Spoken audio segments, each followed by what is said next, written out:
Hi there and welcome back. This is video number 3 in my Paint With Me series for this particular piece. It's a small end table slash side table, whatever you want to call it. We've done 2 videos so far. I talked about the basics of sanding and cleaning your piece. Last week we talked about priming your piece and the difference between shellac and primer. And this week we're going to be talking about paint. Now before we get started, I wanted to talk to you about paintbrushes. So there's a variety of paintbrushes out there and some of them are really great quality, but I love using the Zibra paintbrushes. Zibra paintbrushes, and I have one of them here, they have synthetic bristles. They are just really well made. They come in a variety of different kinds of brushes, so depending on what kind of piece you're painting or what your project is, there's a variety of them to choose from. And I will show you which ones we'll be using today and my favorite ones. And the other great thing I love about the Zibra paintbrushes is that they are affordable. Some of the paintbrushes out there can be pretty pricey.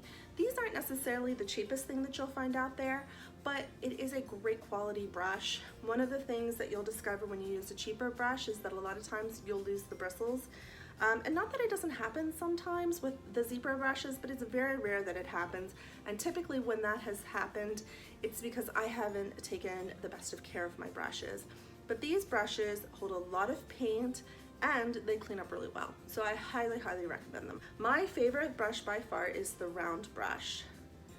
This is a great multi-purpose brush. It covers a lot of area and it also gets into detail. This is also probably my second favorite one. It's the Palm Pro brush. I love this because you just kind of fit it right into your palm and gives you a tremendous amount of control when you are painting a piece. This is great when you're working in tighter spaces and you have flat surfaces. I used this particular brush when I did the priming of the top and the sides and inside the piece. Now today I'm going to be using the square brush. I don't know if you can see that.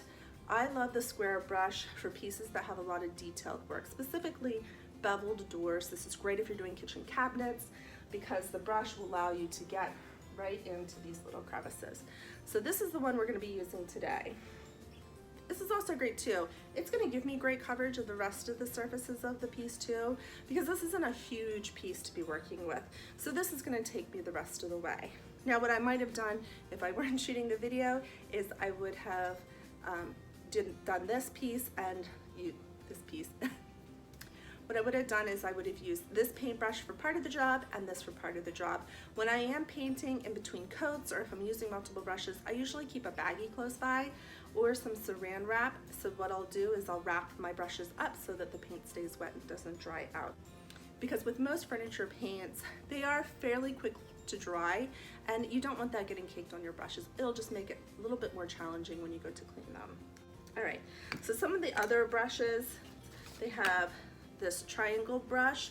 I love the fan brush when I'm applying hemp oil, and I usually use hemp oil to seal my milk painted pieces, and we'll talk about that in a later video. This is the chisel brush, and the chisel brush will cover a insane amount of surface area, so this is always a good one to have too. So there you have it. Those are the family of brushes that you'll find from Zibra, and again, they're the brush that I prefer.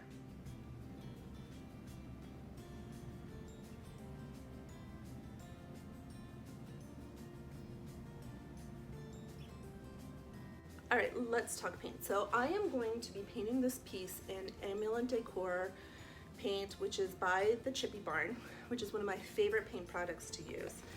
I love them. They're a ceramic-based paint, so they have a lot of great durability already built into the product. They also are self-leveling, which is another great quality to have in paint if you don't like brush strokes. And even though if you don't mind some brush strokes, really you're trying to avoid them as much as you can.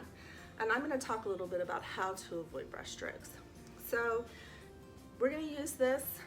I have already mixed it up. I did put the lid back on so that I'm not spilling it on myself while we're doing this video. But normally what I do, if it's a can of paint that I haven't used for a while or it's been sitting on the shelf, I'll hold it upside down and I'll just let it sit there for a good 10 minutes. If I know the day before that I'm going to be doing it, I might do it the night before, but then turn it over, open it up, and give it a good stir. So With this particular paint product, I do like to stir it for at least a good minute or two because the ceramic will actually come to the top and you want that mixed in so that it's throughout the entire paint. So I picked Snowfall for this particular piece. It's a nice, beautiful, bright white.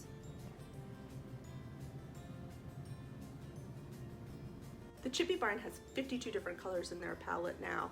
They didn't quite have so many, but last fall they introduced the Beautiful Home collection, which was supposed to end in April, and what they did was I'm assuming had such an overwhelming response to it that they decided to add those in.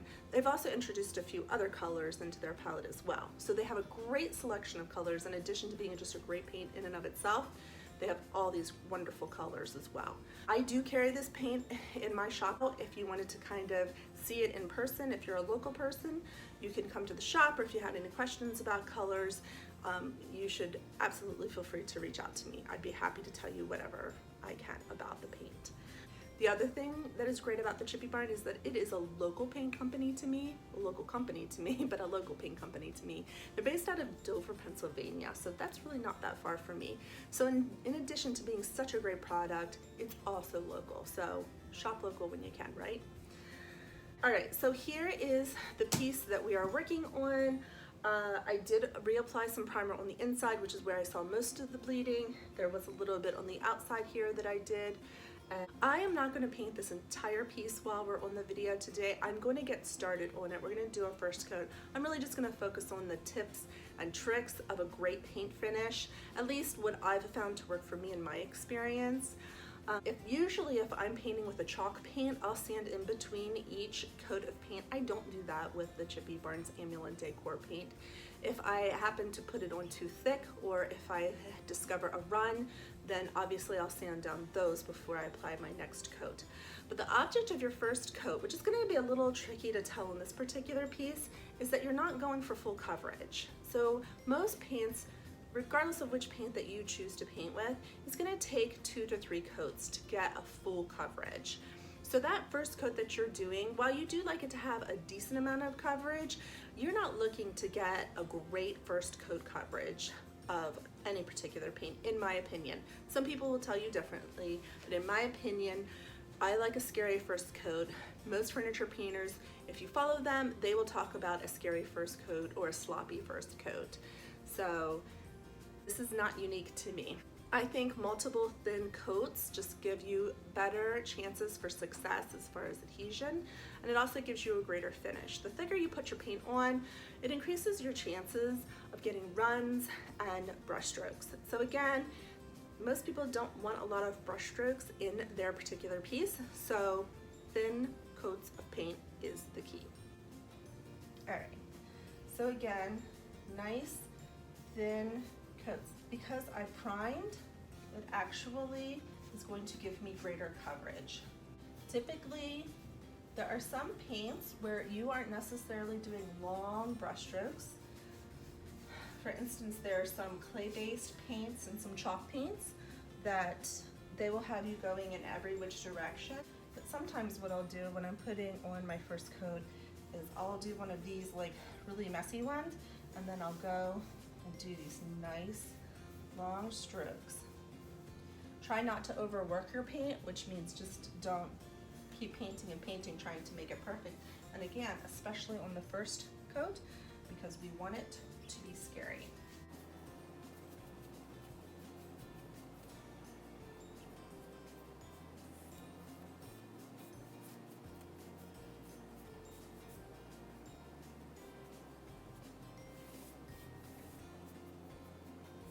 Now again, a white paint is probably going to require several different coats, and the dry time in between the Chippy Barn, a lot of it depends on the weather as well. So if it's humid, it might take longer, and what the other conditions are that you're painting in. But typically, I give it a good couple of hours in between so that it's nice and dry to the touch. So here we are in the front with the detail work. So a lot of times what I'll do is I'll put a nice decent amount of paint on the inside of wherever I'm painting, and then I'll kind of brush it out to the edges.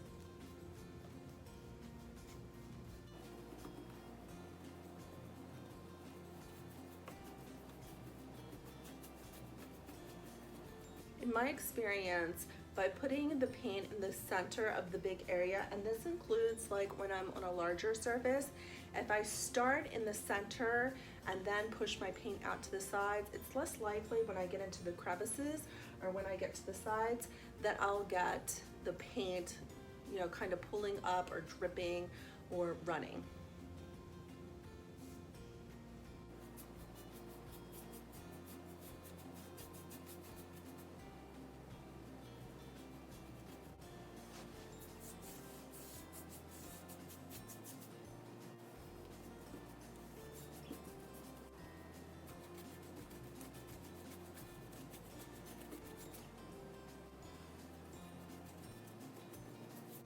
So there we go. We have the one side done. It's probably going to take multiple coats. I'm going to go ahead and move over to the other door, work on that.